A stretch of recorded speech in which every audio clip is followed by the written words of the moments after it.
ही वस्तुस्थिती आहे की आपल्या राज्यामध्ये आणि प्रामुख्याने MMR क्षेत्रात म्हणजे प्रामुख्याने मुंबई असू द्या, मीरा भाईंदर असू द्या, ठाणे, नवी मुंबई, कल्याण डोंबिवली ह्या शहरांमध्ये बांगलादेशांचं वास्तव्य फार मोठ्या प्रमाणात आहे. मी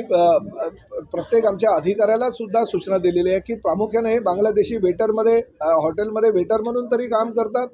कुठे सफाई कामगार म्हणून तरी काम करतात अनेक ठिकाणी, किंवा प्रामुख्यानं लेबर कॅम्पमध्ये जो आरोपी सापडलेला आहे अशाच पद्धतीनं अनेक जे बांगलादेशी आहेत ते लेबर कॅम्पमध्ये राहतात. म्हणजे कन्स्ट्रक्शन साईटवर प्रामुख्यानं मोठ्या प्रमाणात आहे आणि प्रत्येक ठिकाणी कन्स्ट्रक्शन साईटवर 200, 300 हे वर्कर असतात आणि त्यामध्ये बांगलादेशी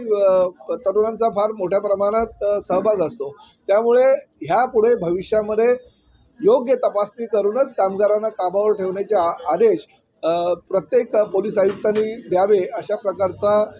निर्णय आता झालेला आहे आणि तशा पद्धतीची सगळी पडताळणी करूनच ह्या बांगलादेशांना सगळ्या तरुणांना नोकरी द्यावी आणि जे बांगलादेशी घुसखोर या ठिकाणी असतील, रोहिंगे असतील त्यांना ताबडतोब अटक करावी अशा प्रकारच्या सूचना करण्यात आलेल्या आहेत.